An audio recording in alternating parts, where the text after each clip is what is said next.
Class 2024. Hello, and welcome to this week's edition of Community Conversations Summer Edition. I am Denia Strong, and we begin with news on how some students in summer camp are telling their life stories through graphic novels.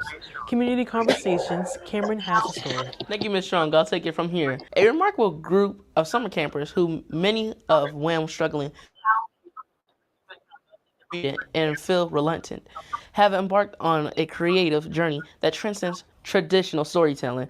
Through the medium of graphic novels, these young artists are weaving their life experience into captivating narratives. This week, the campers immerse themselves into drawing, focusing on vivid images and employing a comic strip style rather than heavily reliant on text. They harness the power of illustrations to convey their stories. We have a process that we go through. Part of that process is what we did today is using scope to help world build with their imaginations. Scope is an acronym for space, culture, occupation, politics, and environment.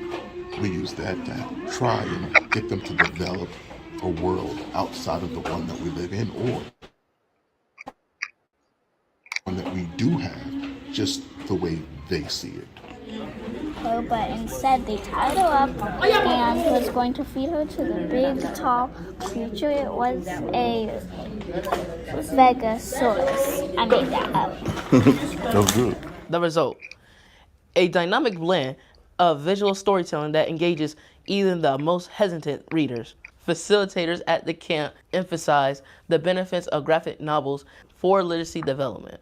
By using fewer words and more visuals, these novels break down barriers that the reluctant readers, they say, they maintain the combination of art and narrative factors, a deeper understanding of plot, character, and emotion.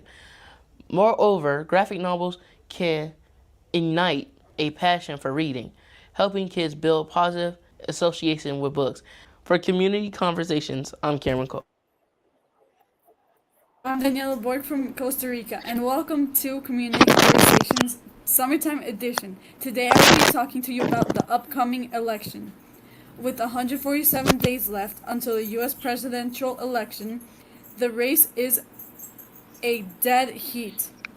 A new poll by CBS News finds former President Donald Trump ahead by a point nationally, and President Biden leading by a point across the battleground states.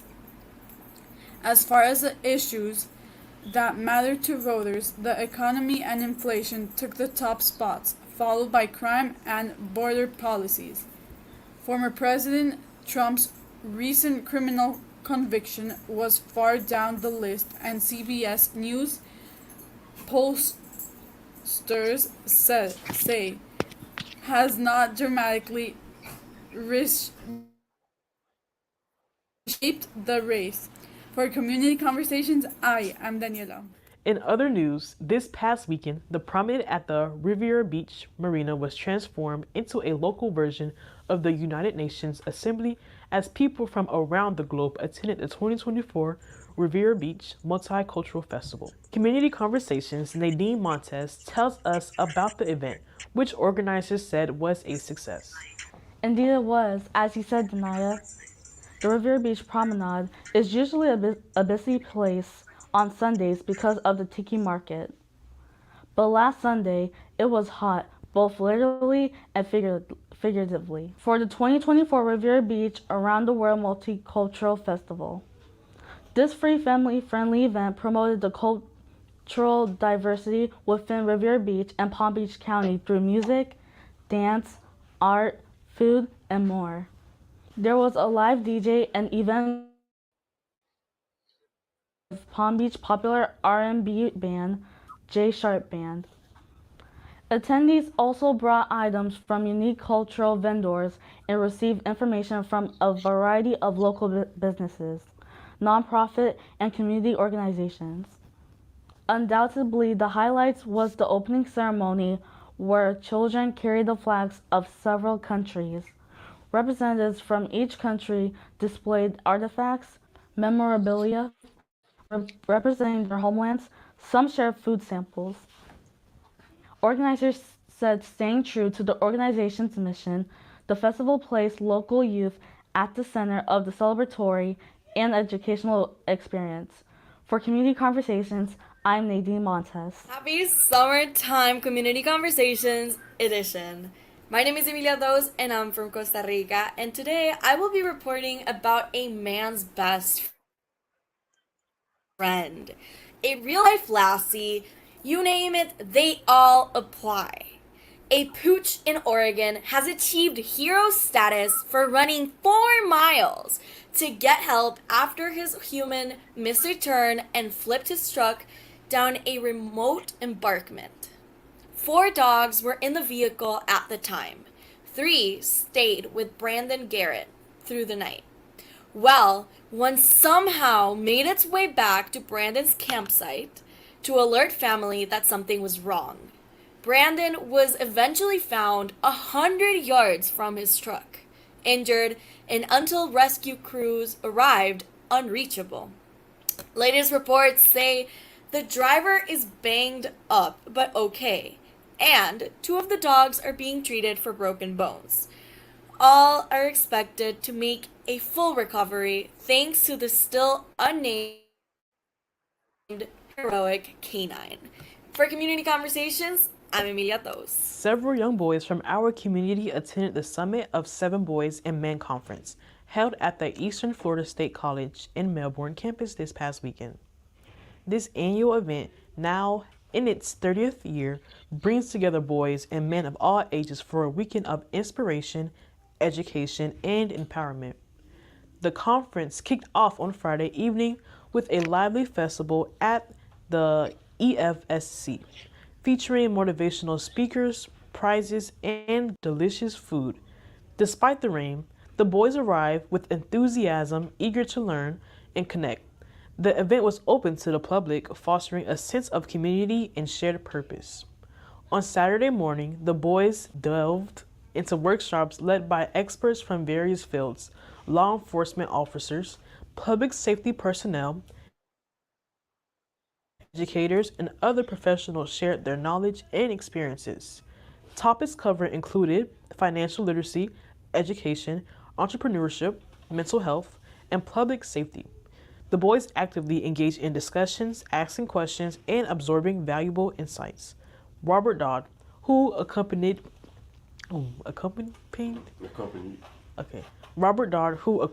the boys, expressed his pride in their participation, saying that these young men are our future leaders and their commitment to learning and personal growth is commendable. The Summit of 7 Men's and Boys Conference serves as a beacon of hope, inspiring participants to reach for the stars and make a positive impact in their communities. As the rain subsided, the boys left the conference with renewed determination and a network of mentors to guide their journey. The trip was made possible thanks to the Delray Beach Police Department.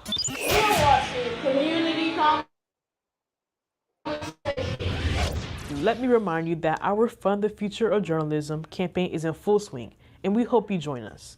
We are a nonprofit, and all donations go right back into producing this broadcast and helping us expand into more homes and schools. Donations can be made through our secure portal on our website at www.kopmn.org, or you can call us at 561-665-0151. Just in time for Father's Day, a colorful sneaker tribute to the late great basketball legend and proud girl dad, Kobe Bryant. Community Conversations, Nadine has the 411. Nike dropped the kicks late last week, inspired by a televised courtside moment he shared with his daughter, Gianna, and to honor their relationship. The Kobe 4 Pro Tro had girl dad printed on the tongue, an orange eyesole to represent his support to women's basketball, Kobe's signature on the side, and our coastal green like the color of the beanie he was last seen wearing. The shoes were released last Thursday and by Friday had sold out. No word on when will be restocked. For Community Conversation, I'm Nadine Montes. Thank you, Nadine. Have you ever heard people complaining all the time that all they see on the news is bad things? They never report the good news. Well, that's not true, because here at Community Conversations, we make sure you have a good dose of news about what kids are doing around you and even abroad. So, if you know of someone who should be hanging with us, please take a moment and call or text them and let them know that Community Conversations is on. You have time, and they won't miss much. Hi everybody, my name is Madison from Kingston, Jamaica, and I just want to give a big up to Community Conversations. We watch you, we love you, and we really enjoy what you do. Thank you so much and keep up the good work.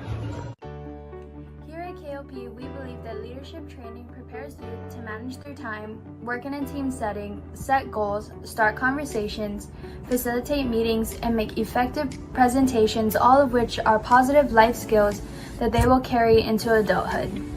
Please direct your attention to our friend, Mr. John Maxwell, for our Leadership Minute. One of my favorite words is partners, and that's the word I'll minute with Maxwell today. Hi, my name is John.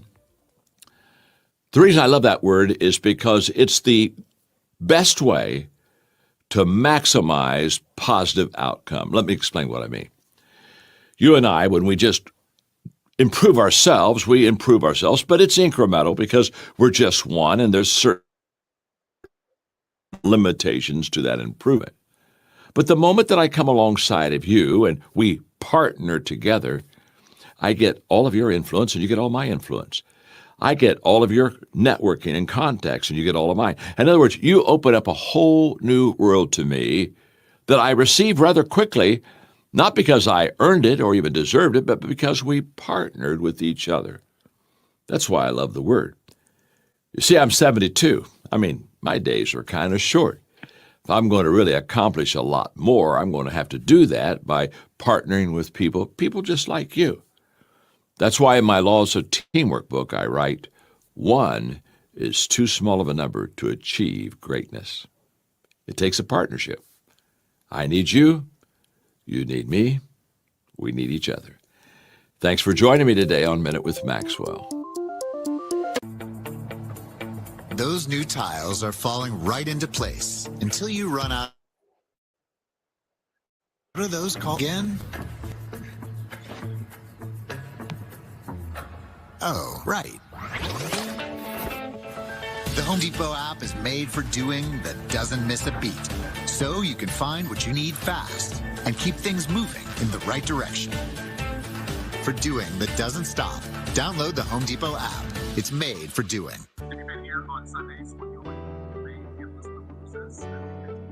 Once you join KW Commercial Community, then the world of commercial real estate business opens up to you. KW Commercial is a community of 2,500 plus brokers and growing. Once you're inside the community, you have access to specific commercial real estate tools that all the other residential agents don't have access to.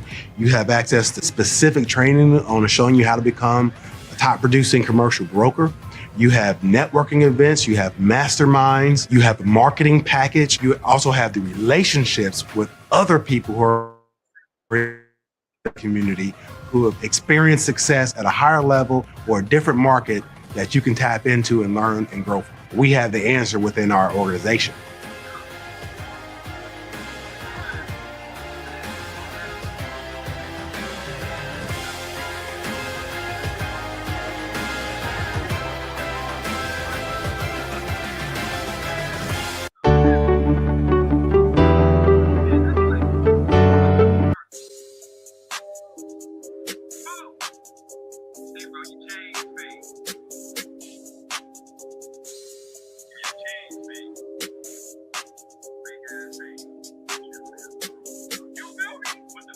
I got homes for sale. I got homes for sale. I got homes for sale. I got homes for sale. I got homes for sale. I got homes for sale. I got homes for sale. I got homes. I got homes for sale. I got homes for sale. I got homes for sale. I got homes for sale. I got homes for sale. I got homes for sale. I got homes for sale. I got homes for sale.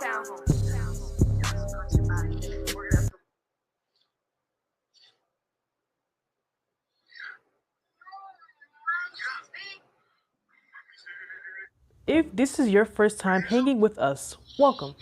We have been providing unfiltered news about what young people are doing around the globe for the past 3 years. We are committed to ensuring you have the latest local news about youth, whether it's about them doing great things in school, on the athletic field or court, or even in their houses of worship. Mr. John and Mr. Ceron are taking a well-deserved break, so we are doing things our way. With a little youthful spin, you may notice the show is a little jazzed up. After all, it's summer and we are in the summer mood. Hi, I'm Emilia Tos. And I'm Daniela Borg. And welcome to Community Conversations Summertime Edition, where we give you a little bit of Costa Rica. So, Danny and I were talking about what we're going to talk about today. Because, you know, we feel like it should be a little bit more about our perspective on Costa Rica. Yes. And I guess Danny was a little bit hungry, so she chose. No, it's because we were coming up with ideas on what to talk about Costa Rica. And so I said, okay, not a lot of people know the typical foods. Because we didn't get anywhere with ideas. And I said, okay, let's go with something we can be confident and talk about. So I said, let's talk about food. Okay, let's talk about food. For breakfast, usually, it's rice and beans. Yes. But it's called gallo pinto. Yes. I typically don't like that for breakfast. I honestly, out of my, What would you go for breakfast? Not normally, but like, if me wanting a breakfast? Like a Costa Rican breakfast, what would you go for instead of gallo pinto? Oh. So it's now that we know. I would go for lengua de vaca. Ooh. No! Okay. For breakfast? Meat for breakfast. Oh no, honey, that's lunch. No. Okay, so I would go for cow's tongue.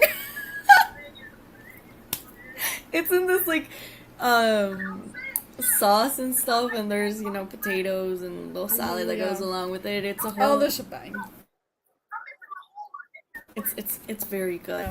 But I personally like eating meat for breakfast. I sometimes do that, but not always.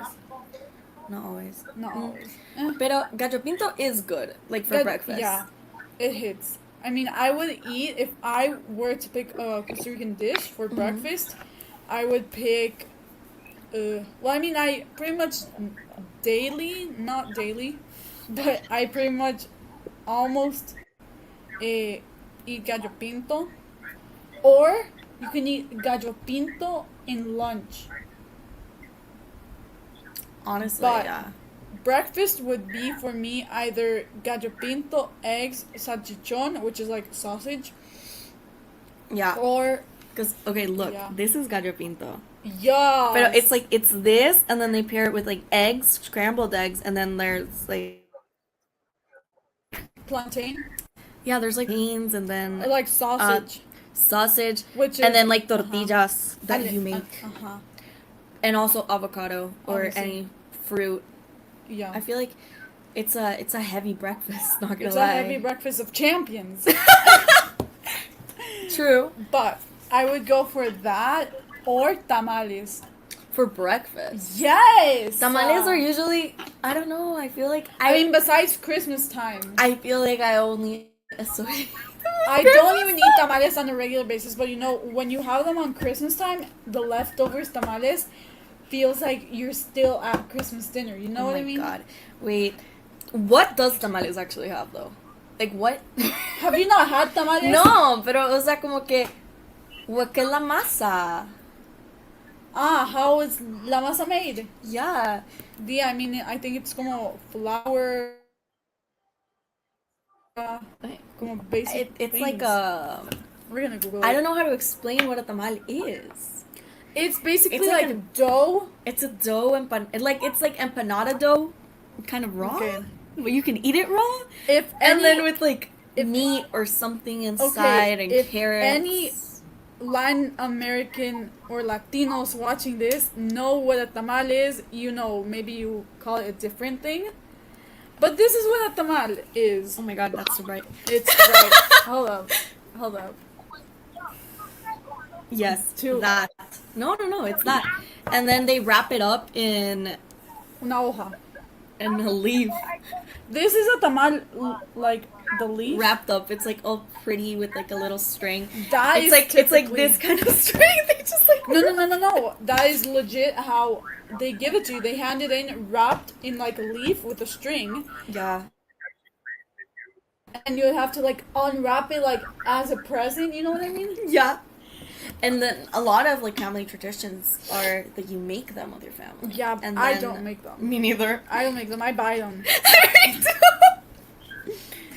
Me too. But anyways, guys, thanks for joining us for this. Sorry, I'm googling what la masa is made out of. See, because I don't want to say that it's just like raw empanada dough, because like I don't know how to describe it. The hook. It's like, no, it's not like pancake mix. No. Oh, it's a corn flour.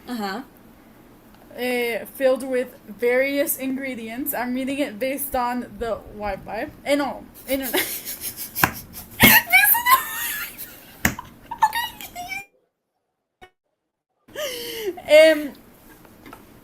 And it's cooked in the leaf. And that's basically it. That's basically it. I mean, but it's still like, it's not like hard cooked. No, it's like a cookie dough thing. Yeah. It's like outside, like the outer shell, I guess. It's still doughy. It's still like it's like almost like a Play-Doh-y consistency or like a mochi consistency. You know what I mean? Yeah. Something like that. But yeah, that's a 6-minute video. That's all I want to Costa Rica to you guys. Bye. Before we go, shout out to our Community Conversations classrooms. Miss Sons and 500 Niners Wazee at PS29 in Brooklyn, New York. Mr. A and his 5th grade Wolfpack and Chickens at St. Charles Borromeo in North Hollywood, California. And Mrs. Baum at her Grape Pickers in Northeast Intermediate in Northeast Pennsylvania. That will about do it for this week's episode of Community Conversations. Please join us again next week when we will have another good dose of news by and about what young people are doing both in the community and around the world. From all of us here, have a safe and enjoyable weekend. And happy Father's Day. Thank you for tuning in for another amazing rendition of Community Conversations. If you like what you saw tonight, please consider liking, subscribing, and sharing with friends, families, and even acquaintances. Be sure to tune back next week for another amazing edition of Community Conversation.